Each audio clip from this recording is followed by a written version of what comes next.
అందరికీ నమస్కారం. ముఖ్యంగా నేను అవినాష్ రెడ్డి గారు నేను ఒక 2 రోజుల కిందట ఇచ్చిన ప్రెస్ మీట్ దాంట్లో భాగంగా వాళ్ళ కార్యకర్తలు ఏదో బూత్ లెవెల్ ఆ మీటింగ్ పెట్టుకునేప్పుడు ఆయన కొన్ని వ్యాఖ్యలు వచ్చేసి నా గురించి ఆయన మాట్లాడడం జరిగింది.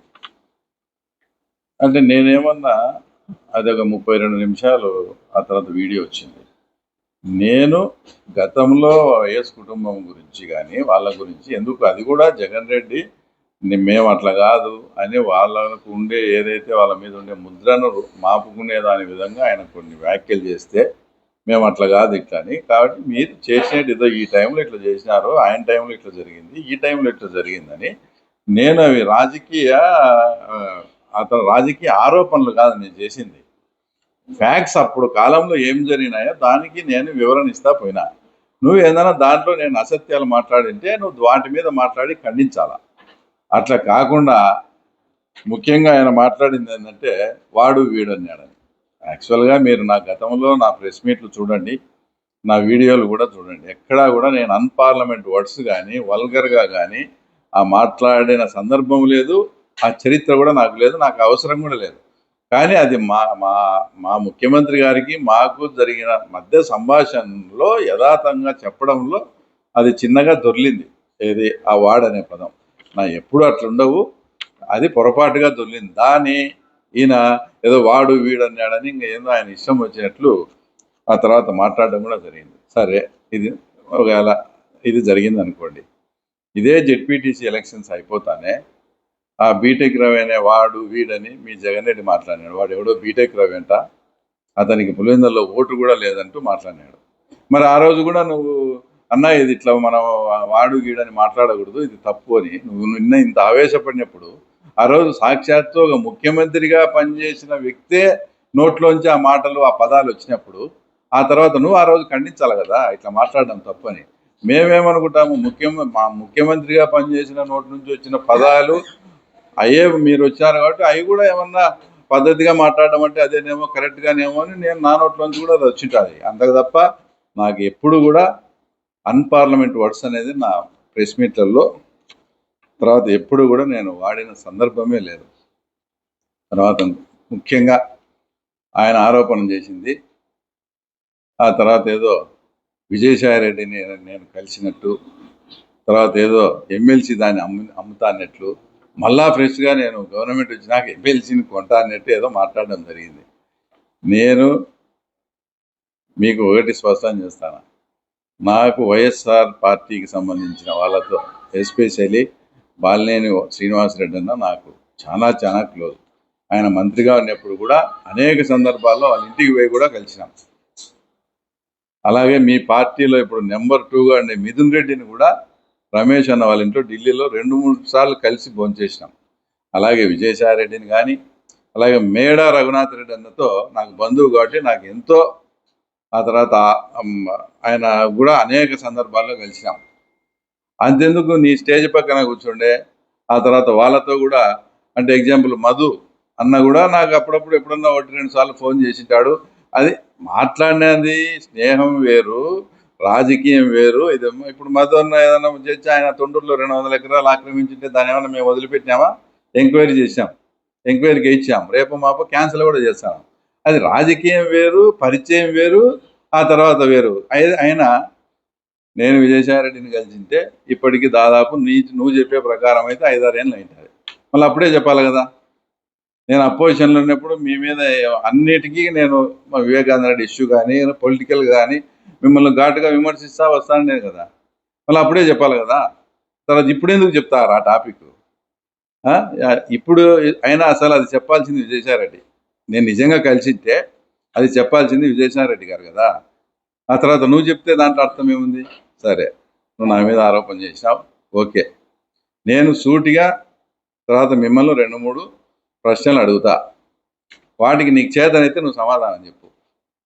ఇప్పుడు ఏదైతే నా మీద ఆరోపణలు చేస్తారే మీరు 2014లో అప్పటికి మీరు ముఖ్యమంత్రి అభ్యర్థి, జెడ్పీటీసీ ఎలక్షన్స్, ఎంపీటీసీ ఎలక్షన్స్ వచ్చినాయి, అంటే మున్సిపాలిటీ ఎలక్షన్లు అయిపోయినాయి. దాని తర్వాత ఎంపీటీసీ జెడ్పీటీసీ ఎలక్షన్లు వచ్చినాయి.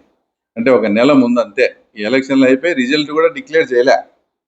మళ్ళీ ఈ రిజల్ట్ కూడా దానికి ఎఫెక్ట్ పడుతుందని రిజల్ట్ కూడా ఆపి మళ్ళీ జనరల్ ఎలక్షన్ చేసి తర్వాత అప్పుడు మళ్ళా ఆ తర్వాత ఈ రిజల్ట్ను అప్పుడు డిక్లేర్ చేసినారు.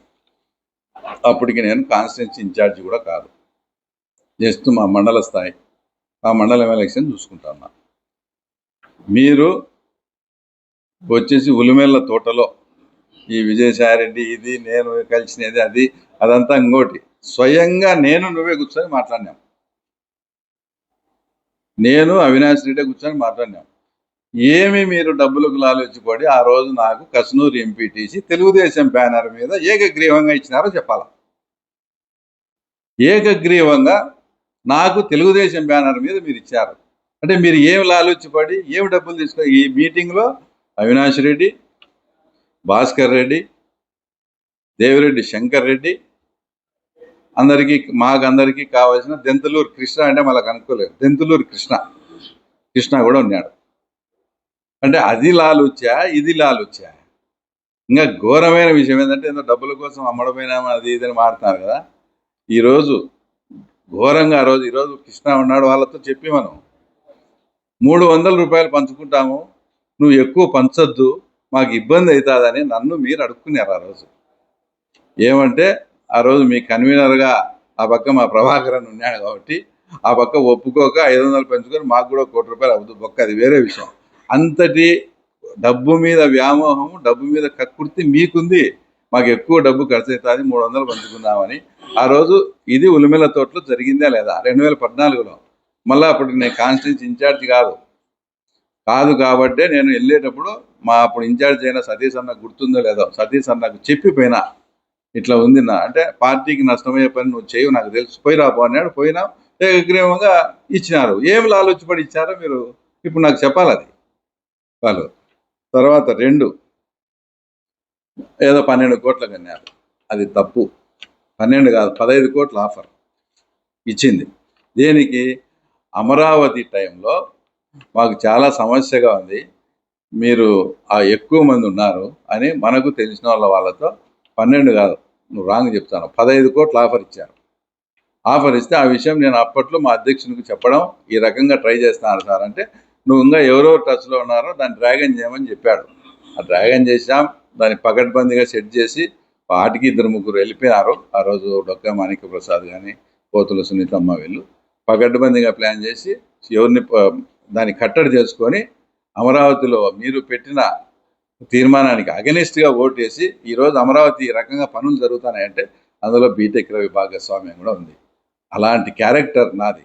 అట్లా క్యారెక్టర్ను నువ్వు అసాసినేట్ చేసేట్టుగా డబ్బులకు కాదు 15 కోట్ల ఆఫర్ ఇస్తామంటే ఆ రోజు మేము కాదని అమరావతికి మీరు పెట్టిన తీర్మానానికి వ్యతిరేకంగా ఓటు వేసిన వ్యక్తి కాబట్టి ఈ బీటెక్ రవిని నువ్వు అనుకునేంత ఈజీగా నువ్వు అసలు కొనలేవు. డబ్బు మీద మాకు ఆ వ్యామోహం లేదు. నా దగ్గర ఆ డబ్బు ఉంటే అసలు మీరు ఆ రాజకీయం కూడా చేయలేరని కూడా నేను పదే కూడా తర్వాత చెప్పడం జరిగింది. ఇంకో ఇన్సిడెంట్, ఎప్పుడైతే వివేకానంద రెడ్డి ఇష్యూ మీద ఫస్ట్ సిబిఐకి పోయిన విషయం నాకు తెలుసు. ఫస్ట్ సిబిఐకి పోయిన విషయం నేనే అని మీ అందరికీ తెలుసు. ఆ తర్వాత ఆదన్న మళ్ళా వచ్చేసి సునీతమ్మ వచ్చినారు. ఒక స్టేజ్లో కేసు అడ్మిట్ అయిన తర్వాత మీకు అప్పుడు భయపడి నా దగ్గరికి ఆదినారాయణ రెడ్డి దగ్గరికి వచ్చి, అంటే మీ వాళ్ళు మీకు బ్లాంక్ చెక్ ఇస్తాం, మీరిద్దరు విత్డ్రా కాండి, బ్లాంక్ చెక్ మీరు ఎంతనా రాసుకోండి, 20 కోట్ల 30 కోట్ల ఇద్దరికి ఇండివిజువల్గా రాసుకోండి, మీరు విత్డ్రా కాండి, మిమ్మల్ని మీరు సిబిఐ దాంట్లోంచి మీరు విత్డ్రా అయితేనే సిట్టు మీ జోలికి రాకుండా మేము పూచి దానికి అధినాయకత్వంతోనే మీకు చెప్పిస్తాం అని మీరు వచ్చి మాకు ఆఫర్ పెడితే దాన్ని మేము తిరస్కరించి మేము ఫైట్ చేసి కోర్టులో అదే సిబిఐ ఎంక్వైరీకి వచ్చి అదే సిబిఐ ఈరోజు అదే సిబిఐ చేత ఈరోజు మీరు ముద్దాయిలైనారు. అది మా క్యారెక్టర్. నువ్వేందో 12 కోట్లకు అన్నీ అంటున్నావు, మీ వాళ్ళే విత్డ్రా అయితే ఎంత కావాలో రాసుకో అని చెప్పినారు. అట్లాంటి దానిలో కూడా తొలగకుండా మిమ్మల్ని తప్పుడు పని చేసినారు. మీరు ఖచ్చితంగా దీనికి శిక్ష అనుభవించాల్సిందని మేము ఫైట్ చేసి సిబిఐ ఎంక్వైరీకి వస్తే దాని ద్వారా ముద్దాయిలైన చరిత్ర మీది. ఇంకో విషయం అంటే ఇప్పుడు కొందరు ప్రజలకు కూడా ఇప్పుడు జనరేషన్స్ వాళ్ళకు కూడా తర్వాత అర్థం కావాలా ఏంటి ఇలా క్యారెక్టర్ ఏంటి ఇలా బతుకేందని.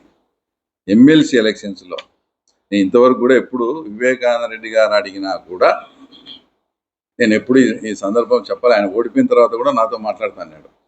నీకు ఎవరెవరు నాకు మోసం చేశారు, ఎవరెవరు ఏం చేశారు అని అడిగినా కూడా ఇది పద్ధతి కాదు, బెనిఫిషియర్ నేను కదా, నాకు ఏ రూపు వాళ్ళకి కసి ఉండొచ్చు, ఇంకోటి ఉండొచ్చు, నేను హెల్ప్ తీసుకున్నా కదా వాళ్ళతో, వాళ్ళు నాకు ఇండైరెక్ట్గానే హెల్ప్ చేశారు కదా అని నేను ధర్మబద్ధంగా చెప్పలే.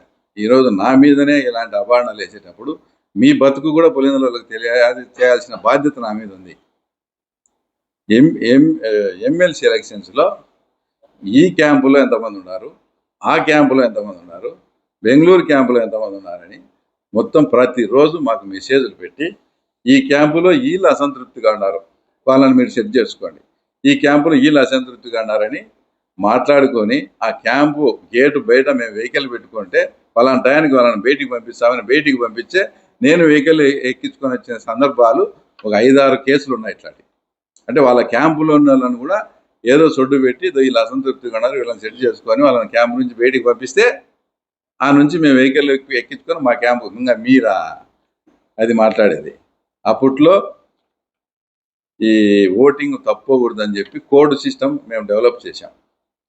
మా ఇంటర్నల్ మీటింగ్లో ఇదే కోడ్ వాళ్ళు కూడా అవలంబిస్తే మనకి ఇబ్బంది కదా అంటే ఆ కోడ్ రాకుండా చూసుకుంటే ఈరోజు నువ్వు ఎవరైతే నువ్వు చెప్పు చేతలు ఉన్నావో, ఎవరైతే నీ సహముద్దాయిగా ఉన్నాడో ఆయన కోడ్ లేకుండా ఇంత అమౌంట్ మాట్లాడుకొని ఆ కోడ్ లేకుండా కోడ్ని ఎత్తేసినారు.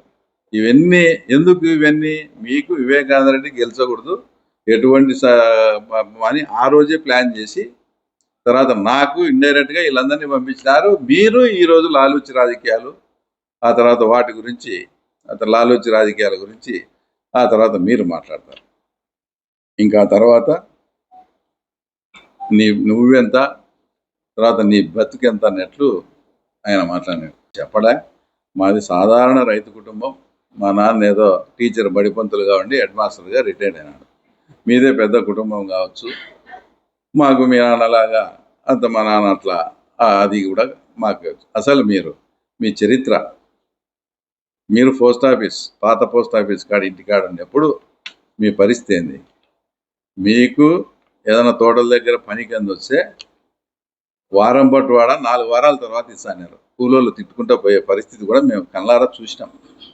ఆ పరిస్థితి నుంచి ఇప్పుడు ఈ పరిస్థితికి ఆ తర్వాత మీరు ఎట్లొచ్చినారు?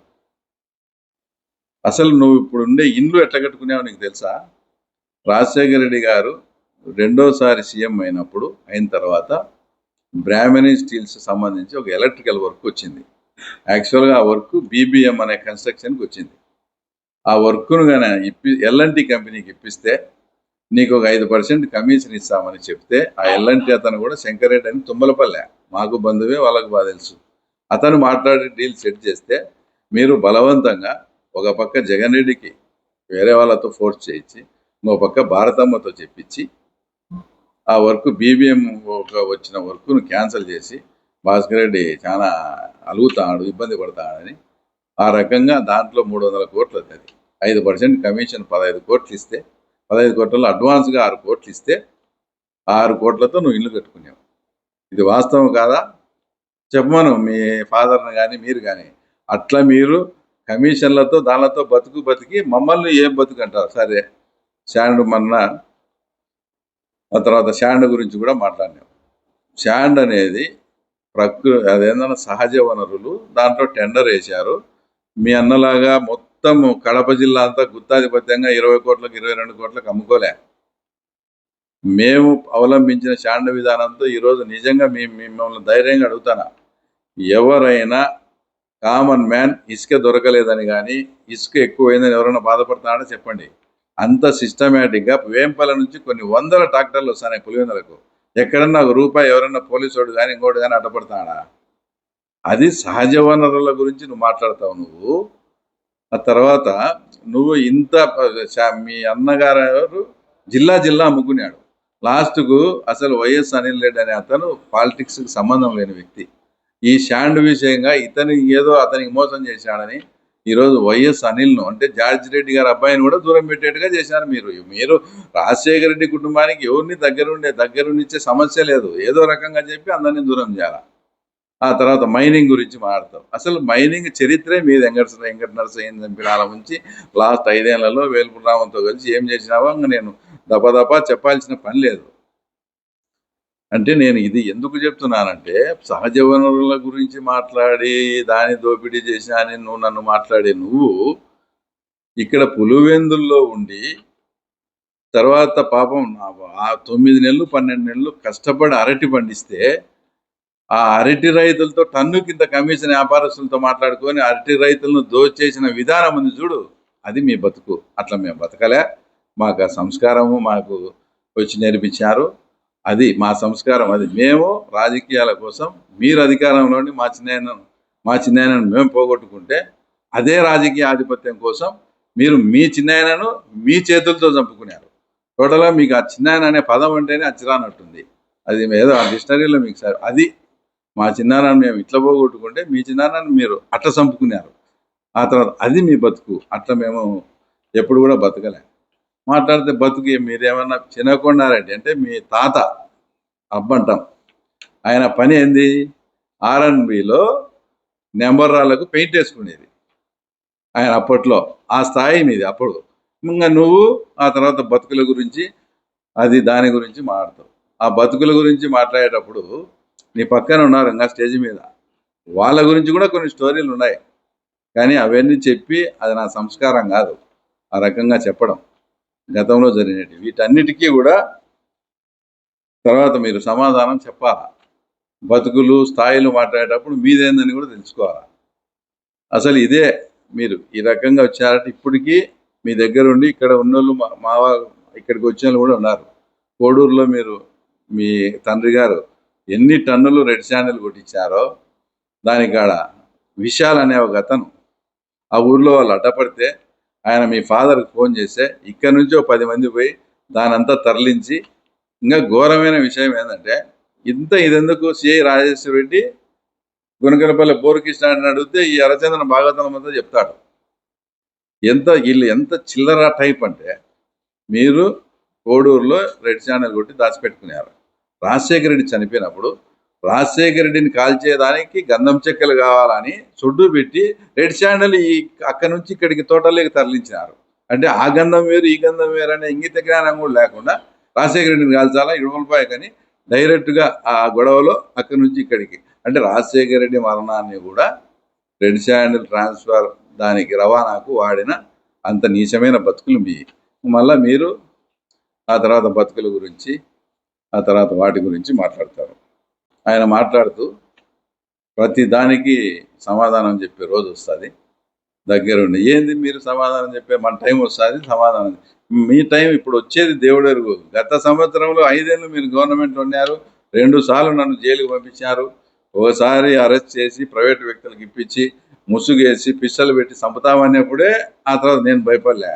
ఇప్పుడు మీ తాటాకు చిప్పలకి బొచ్చుగాడ భయపడతాడా? మీరు ఏం చేసుకుంటారు? మీరు మహా అంటే ఒకవేళ ఏదైనా ఉంటే మహా అంటే మీరు ఏమన్నా మీ చిన్నాయన చంపినట్టు చంపుతారేమో. కాబట్టి మేము మా ఇంట్లో ఎంత భద్రత పెట్టుకున్నామో మా బాత్రూములు కూడా అంత భద్రతగా పెట్టుకున్నాము. ఎందుకంటే మీరు బాత్రూమ్ బాయ్స్ అనే విషయం నాకు తెలుసు. కాబట్టి మేము ఆ విషయంలో కూడా అంతకన్నా ఏం చేస్తారు మీరు. కాబట్టి ఫైనల్గా ఈరోజు నేను ఏదైతే ఆరోపణ ఉల్లిమెల్ల తోటలో ఏమీ జరగలేదని చెప్తావా? ఓకే, నేను రాజకీయాల నుంచి మానుకుంటాను. సిబిఐది కానీ తర్వాత ఇంకోటి కానీ నువ్వు నిజంగా చిన్నకొండాడి మనవని అయితే భాస్కర్ రెడ్డి కొడుకు అయితే నీ చెంచా బ్యాచ్తో ఇప్పకుండా నువ్వు నిన్న మాట్లాడినావు. నేను వచ్చి కౌంటర్ ఇచ్చిన. ఈరోజు నేను మాట్లాడతానా? నువ్వు హైదరాబాద్లో ఉన్నావు. ఆ నుంచి చిన్న వీడియో అయినా రిలీజ్ చేయి. నీ చెంచా బ్యాచ్తో మాట్లాడకుండా నువ్వు డైరెక్ట్ నేను చెప్పిన దానిలో సమాధానం చెప్పు. పులిమిల్ల తోటలో ఏమీ జరగలేదబ్బా, ఇదంతా అబద్ధం అను. నేను రాజకీయాల నుంచి మానుకుంటా. ఎందుకంటే ఇంత తప్పుడు మాట్లాడే వాళ్ళతో నేను రాజకీయం చేయలేను. నేను 100% నువ్వు రాజకీయాలు మనం. కాబట్టి దీన్ని బట్టి నువ్వు మాట్లాడేటప్పుడు అమాయకంగా కార్యకర్తలు కొందరు తప్పెట్లు కొట్టింటారు పాపం. వాళ్లకు మీ బతుకులు సందర్భానుసారం బట్టి మీరు ఏ రకంగా లాలుచి పన్నారు, ఏ రకంగా అయినారు. అప్పుడుగా నా స్థాయి ఇంత కూడా కాదు. అలాంటి పరిస్థితులు ఉన్నప్పుడే మీరు ఏ రకంగా లాలుచి పన్నారు, ఏ రకంగా ఏదో పెద్ద కార్యకర్తల ముందు రావు అని ఫోన్లో మాట్లాడడం కాదు. మీరు ఏ రకంగా మాతో ఆ కాలంలోనే ఈ రకంగా అడ్జస్ట్ అయినారు, ఈ రకంగా సిబిఐ కేసుకు విత్డ్రాగైనారు, ఈ రకంగా ఎమ్మెల్సీ ఎలక్షన్స్లో మీ మనిషికే మీరు ఎంత ద్రోహం చేశారనేది ఇప్పుడుండే జనరేషన్కు, ఇప్పుడుండే కార్యకర్తలకు, ఇప్పుడు తప్పెట్లు కొట్టిన వాళ్ళందరికీ తెలియాలా. నువ్వు స్ట్రైట్గా ఆ తర్వాత స్టేట్మెంట్ నా మీద ఇవ్వాలా. ఇంకా నీ చాలా ఉన్నాయి. వ్యక్తిగతంగా నీకు జోలికి పోతే ఇది పుష్ప 1, పుష్ప 2, పుష్ప 3 కూడా వచ్చాయి. అయినా నాకు ఒకటి అర్థం కాలే. మామూలుగా సంతోషమైన బాధ అయినా ఒకటే టైప్లో చెప్పే నువ్వు సావుకు మా పెళ్ళికి ఒకటే బ్యాండ్ మేళం ఊతాడంటారు. నువ్వు నిన్న అంత ఫ్రస్ట్రేషన్గా మాట్లాడితే అప్పుడే ఏమైంది? ఇంక పుష్ప 1 ఇది, పుష్ప 2, పుష్ప 3 కూడా ఉంది. దానికి కూడా వెయిట్ చెయ్యి. రైట్. బీటెక్ రవి అనే వ్యక్తిని కొనలేవు, అమ్మడబోయే ఇది కాదు. ఎప్పుడైనా లాలూచి అంటే ఆ తర్వాత మీరు కొన్నారు. అసలు ఇంకోటి, ఈయన బతుకుల గురించి మాట్లాడుతున్నాడు కదా. మామూలుగా ఒకానొక సందర్భంలో భాస్కర్ రెడ్డి గారు, ఆయన జనరల్గా ఆయన తీసుకుంటాడు, మేము తీసుకుంటాం, మందు కొట్టినప్పుడు పార్త ఒక రకంగా మనకు సాయం చేశాడు. ఈ ముసలోడు ఎప్పుడుంటే మనకు అడ్డం పడి చసాన్నాడు, మనకు ఆ రకంగా చాలా మేలు చేశాడు. భాస్కర్ రెడ్డి అంటే మీ స్థాయి అది, పెద్ద వయసుల దగ్గర. మీ అదృష్టం కొద్దీ రాజారెడ్డి పోయినాడు, రాజశేఖరెడ్డి పోయినాడు, ఉండే వివేకానంద లేపి మీరు హస్తగతం చేసుకొని ఈరోజు మా మీద మాట్లాడే పరిస్థితి వచ్చింది. సాక్షాత్తు జగన్మోహన్ రెడ్డి గారు వాళ్ళ చెల్లెలైనటువంటి సునీతమ్మతో నువ్వు నాకు ఎక్కువ ఒత్తిడి చేస్తే ఈ కేసు నుంచి తప్పించుకొని పోయేదానికి, షెల్టర్ అయ్యేదానికి నేను బీజేపీలోకి వెళ్తాను అని చెప్పినాడని సాక్షాత్తు ముఖ్యమంత్రి గారు జగన్మోహన్ రెడ్డి సునీతమ్మకు చెప్పినాడు. అంటే అర్థం ఏమని? అంటే జగన్మోహన్ ఈయన బెదిరించినాడా? ఇంకోటి అంటే బీజేపీలోకి పోయే ప్రస్తావన చెప్తా. అప్పుడు చెప్పినాడా ఇప్పుడు చెప్పినాడా సందర్భం? ఇప్పుడు పోతాను నేను అప్పుడు పోతాను శ్రీనాథ్. అదే ఇప్పుడు అప్పుడు నిజంగా అట్లా అంటే ఆయన బీజేపీలోకి పోతానంటే నేను పోతానంటే అనుకో. ఆయన అప్పుడు ఏమన్నా చెప్పి పోయినాడా?